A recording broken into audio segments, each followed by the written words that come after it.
Hi everybody, it's Brendan here from USA Property Investment, and we've got some good news. The cash has left the country and arrived in another country.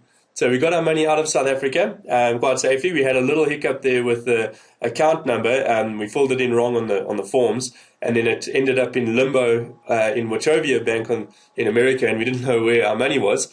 But then finally, after we sorted it out, we tracked it, and it finally arrived in our bank account a couple of days ago. I'm going to show you how we did it. So we used a local company to pretty much handle the entire transaction of moving the foreign exchange from South Africa to America, and I just want to show you why we used them. Let's compare the rates that I got a quote from all the four major banks in South Africa on exactly the same day, and I checked what the rate was on XE.com before I phoned them all. And it was for the same amount of money, 280,000 Rand, that we were moving over to America.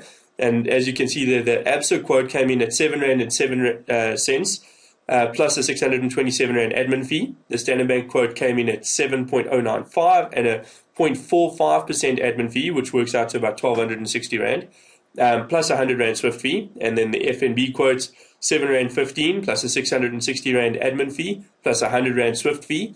And then the Nedbank quote came in at 7 Rand 17 plus 0.485% admin fee, the most expensive, and a 100 Rand Swift fee. And it was quite incredible because I phoned them one after another, was within about a minute of each other, and the rate was actually going down on XE.com, and my quotes were going up as I was phoning them. So it was quite funny to see that. But anyway, it shows that if you get different quotes, you can even negotiate with the banks a little bit sometimes too. But the guys we used gave us a rate of 7 Rand 045. So basically, we saved quite a lot of money using them. And one of the major bonuses was that they didn't charge us any admin fees either, because if you move over 100,000 Rand through their business, you don't pay any admin fees.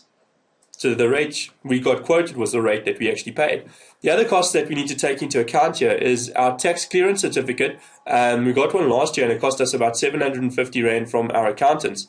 The local company here that we used to move our foreign exchange got the tax clearance certificate for us, and we didn't pay them a single cent. So because we moved over 100,000 Rand, they charged us no admin fees, and they didn't charge us for the tax clearance certificate. So if you guys want to use them to move money anywhere in the world, just drop me an email and I'll put you in connection with them. So just to show you how much we actually would have gotten for our money, if we used Absa, we would have gotten $39,515 and some cents. Standard Bank, $39,272. FNB, $39,054. And Nedbank, $38,848 on that particular day.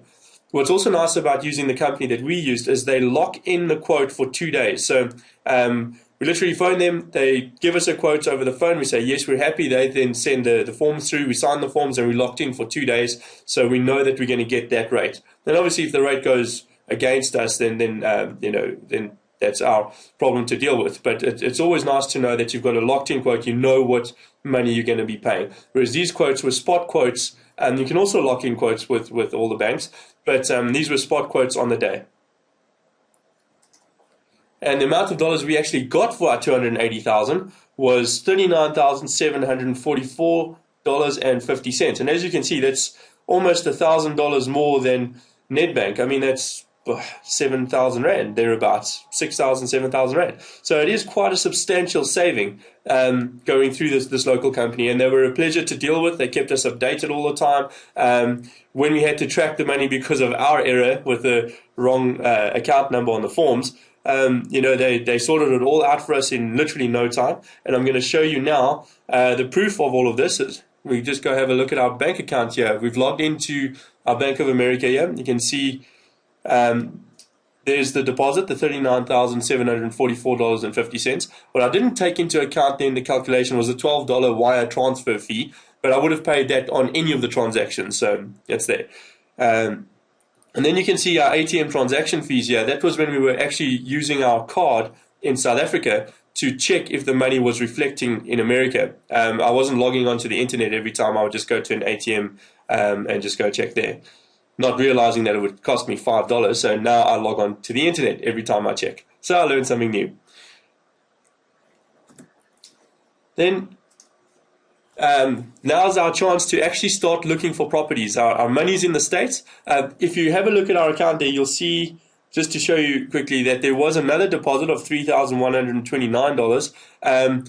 We actually had that money in cash when we went over to the USA, and we used that as our first deposit when we opened the account. So that's why we're sitting on $42,852 in our actual account, which is more than enough money to buy a 3-bedroom house or townhouse condo in Florida or Orlando. So now we're quite excited.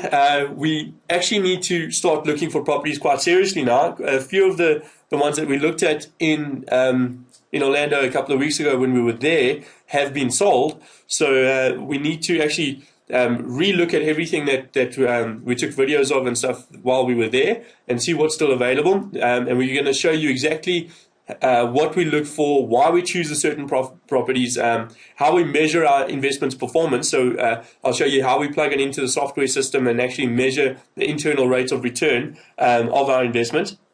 And then what we use to make our final decision. Pretty much the whole offer process. As we're busy with it, we'll keep track of it on video for you guys and keep you updated. And then who we work with in the USA, our partners there that help us, achieve what we want to achieve with regards to investing in property in the USA. So I'm looking forward to releasing those videos for you over the next couple of weeks, and have fun for the rest of the week, and I'll see you soon. It's Brendan. Bye.